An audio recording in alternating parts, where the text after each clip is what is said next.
إن الحمد لله نحمده ونستعينه ونستغفره ونعوذ بالله من شرور أنفسنا ومن سيئات أعمالنا.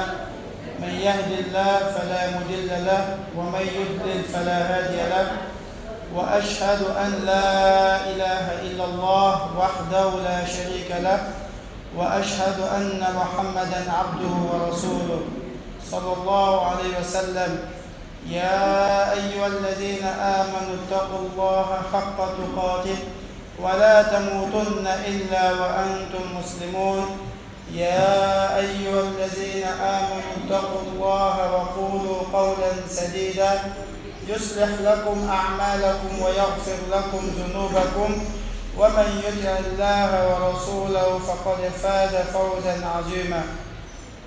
يا أيها الناس اتقوا ربكم الذي خلقكم من نفس واحدة وخلق منها زوجها وبث منهما رجالا كثيرا ونساء، واتقوا الله الذي تساءلون به والأرحام إن الله كان عليكم رقيبا.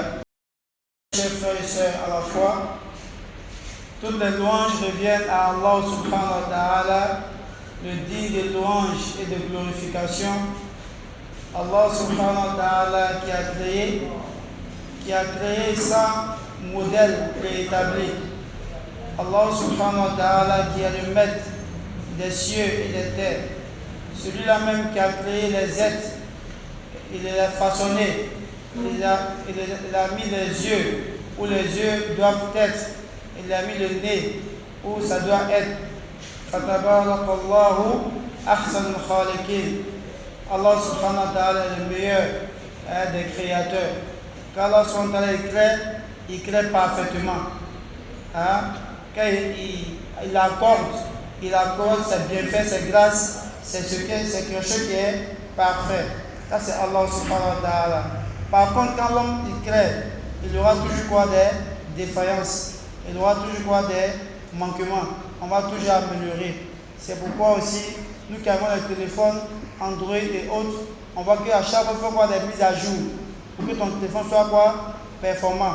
Donc, c'est au fur et à mesure que le fabricant, celui qui a fabriqué le téléphone, il développe des mises à jour pour que ton téléphone soit performant. Mais alors, subhanahu wa ta'ala, il a créé l'homme, il n'a pas fait des mises à jour déjà, qui est à 100%. C'est toi-même qui as fait que tu as régressé en faisant des choses qui vont te détruire. En fumant par exemple, ça va gâter ton poumon. Donc l'homme, c'est lui-même qui s'est fait du tort. Mais Allah, sa création, c'est parfaite. Voici les cieux, Allah l'a créé.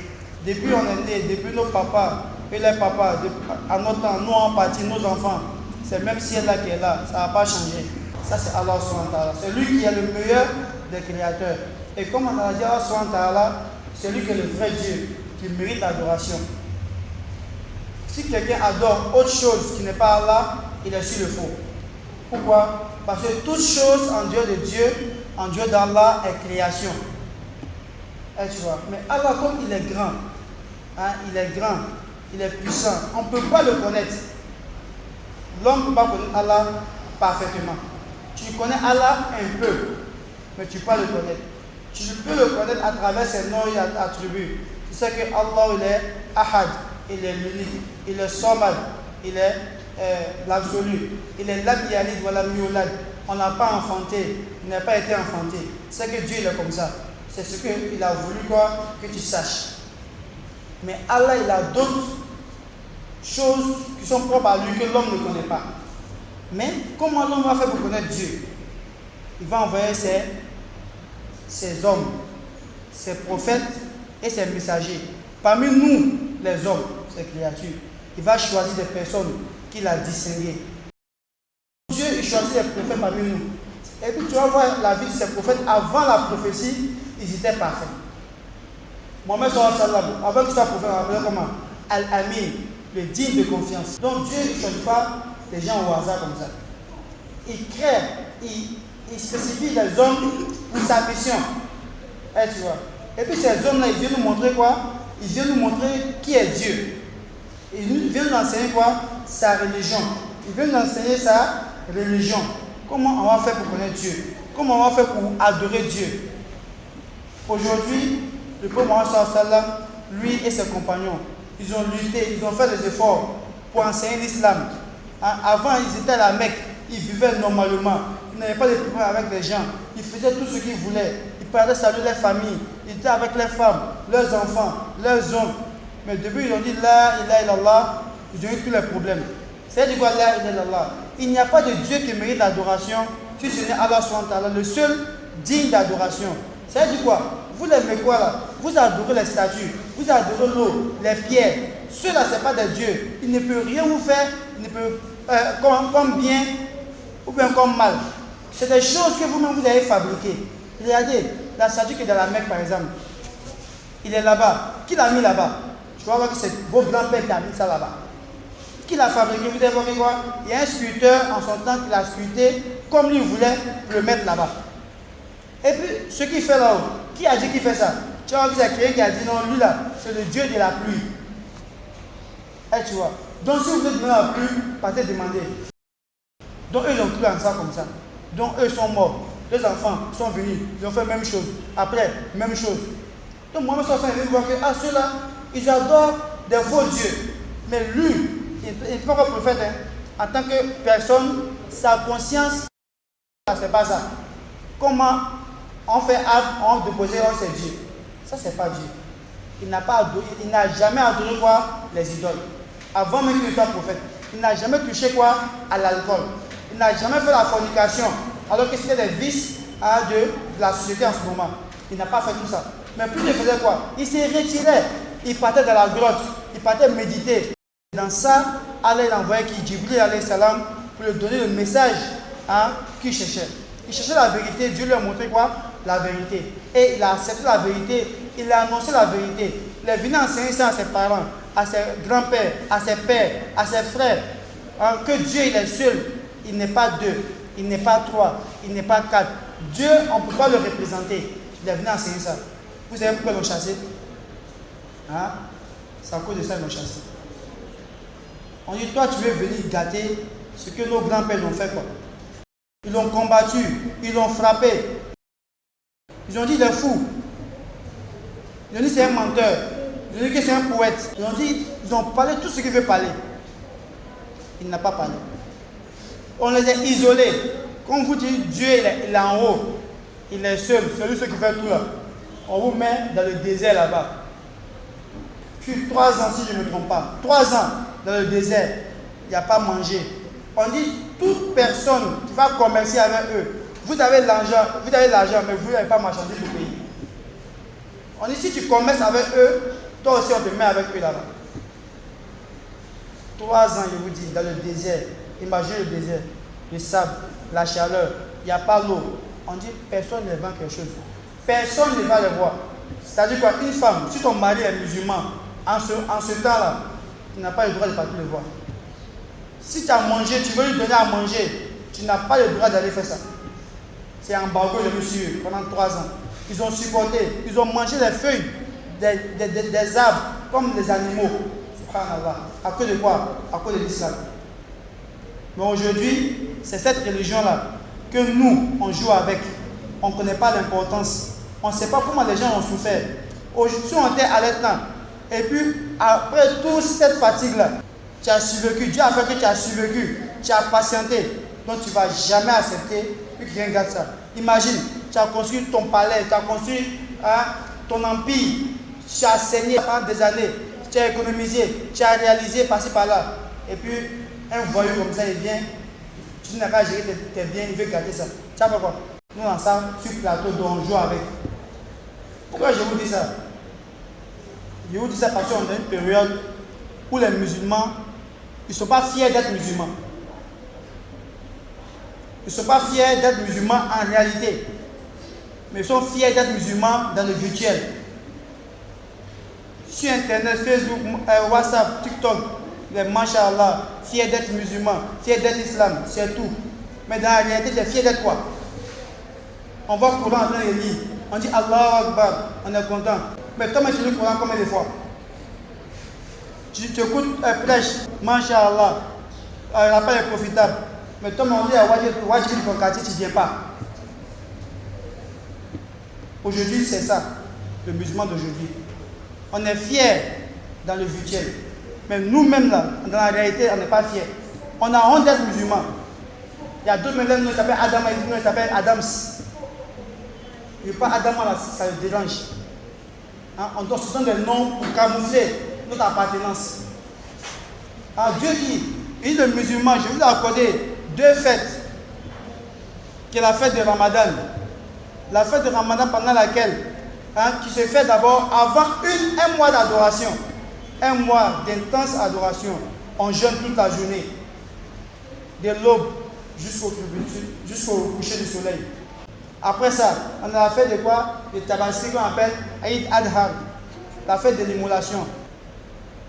Et la troisième fête que Dieu nous a donnée, c'est la fête, on peut dire, hebdomadaire, chaque semaine, qui est le jour de vendredi. Le jour de vendredi, c'est une fête. On s'habille, on se lave d'abord, on se parfume, on porte les plus beaux habits qui sont conformes à ce que Dieu a demandé. On vient à la mosquée, tout ça, c'est les fêtes musulmanes. Mais aujourd'hui, malheureusement, on a chargé quelque chose que Dieu ne nous a pas imposé. On a pris quelque chose pour mettre sur notre tête comme bagage. On a pris un bagage qui est très lourd. Il y a des musulmans aujourd'hui, son économie qu'il a eue là, il prépare ça pour le 24 et le 31. Comment il va bien fêter? Il va les payer pour jouer de 50 000, 100 000 pour ses enfants. Il va payer la nourriture, tout ça. On a en fait, c'est la fête de tout le monde. Ça va, ce père de famille, cette mère de famille, ou bien cet homme, ce monsieur-là, le mois de Ramadan, il n'est pas capable de payer ce que 10 paquets de sucre pour donner à quelqu'un. Il n'est pas capable de payer quoi? 10 paquets de sucre, fait fils à pour donner à quelqu'un. Mais tout son argent, il est dit pourquoi? Pour 24 puis 31.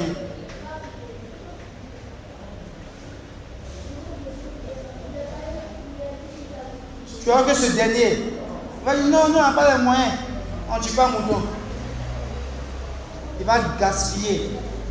Il y a des centaines de mille dans ces 2 jours. Alors qu'il n'a jamais tué quoi? Une bête pour Dieu le jour de la fête des Tabaski. On n'a pas honte. On n'a pas honte. Parmi nos jeunes, la Tabaski arrive. Ils sont des habits déchirés, ils sont au quartier, ils sont fous au fait. D'autres peuvent parler à la mosquée, mais c'est problème. Mais quand la fête, qui n'est pas leur fête, arrive 24-31, va se choisir, se commander les plus beaux habits pour commencer. D'autres même, ils prennent crédit pour ça. Tu dépenses pour quelque chose que tu vas rendre compte devant Dieu, Dieu va te demander ce que tu es en train de fatiguer pour ça là-haut. C'est ça ta religion? C'est ça ton prophète t'a demandé de faire comme fête? Qu'est-ce que tu vas répondre? Non, Dieu me dit les mêmes choses. Mais si tu fais les mêmes choses là, pourquoi Dieu a envoyé plusieurs prophètes? Chaque prophète a sa loi, a sa législation. Toi, tu as parti de la communauté du prophète sallallahu. Il t'a dit des fêtes à c'est combien? C'est 3. Ramadan, la Tabaski, et puis le vendredi. Tu cherches quoi d'autre? Anniversaire, tout ça, c'est la même chose. Mais c'est ça qui gaspille notre argent aujourd'hui.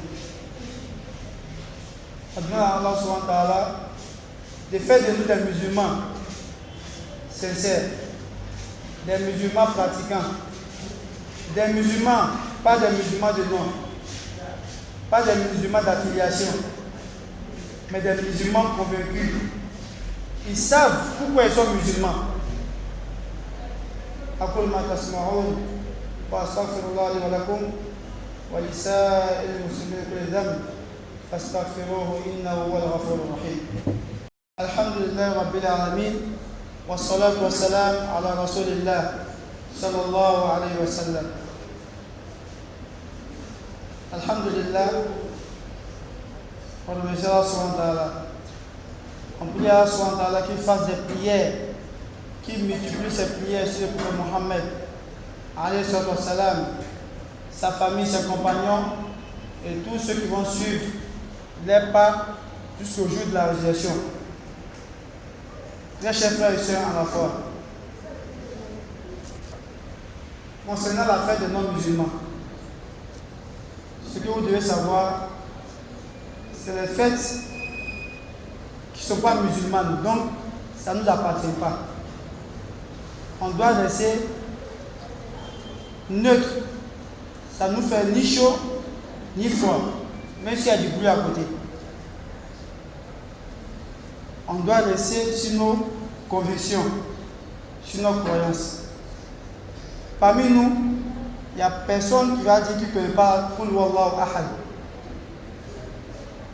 Tout le monde connaît Qul Huwallahu Ahad. Certains connaissent la signification, mais beaucoup n'ont pas médité sur son sens. Écoutez ce qu'Allah dit. Bismillahirrahmanirrahim. Qul huwallahu ahad. Allahu samad. Lam yalid wa lam yulad wa lam yakun lahu kufuwan ahad. قل هو الله أحد الله الصمد لم يلد ولم يولد ولم يكن له كفوا أحد. Dis, Allah est unique. Allah est unique. Allah est l'absolu. Il est capable de tout. Lam yalid, il n'a pas été engendré. Ils l'ont pas mis au monde. C'est-à-dire il n'a pas papa, il n'a pas maman. Walam yulad, lui aussi, il n'a pas eu d'enfant. Walam yulad, lui aussi, il n'a pas eu d'enfant. Walam yakun lahu kufuwan ahad. Et il faut savoir que nul n'est semblable à Dieu. Nul ne ressemble à Dieu. Nul n'est comme Dieu. Ça c'est Allah subhanahu wa ta'ala. Mais aujourd'hui, on lit ce verset-là, cette sourate-là, mais on ne connaît pas vraiment son fond. Ceux qui fêtent la 24, parmi les chrétiens, ils disent quoi de ce jour? Ils prétendent quoi de ce jour? Ils disent que c'est ce jour-là que leur Dieu est né, qui est Jésus. Il dit que Jésus est né quoi ce jour? Jésus est qui pour les chrétiens? Il est le Dieu. Toi, tu es musulman, ton Dieu là, il naît, ils l'ont mis au monde. Il dit ce jour, le Dieu, il est rentré dans une femme qui est Mariam, qui est Marie, et puis elle a accouché Dieu.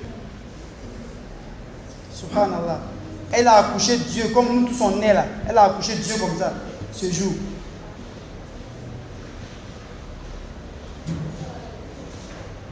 Toi, le musulman, tu dis Allahu Ahad, Allahu Akbar.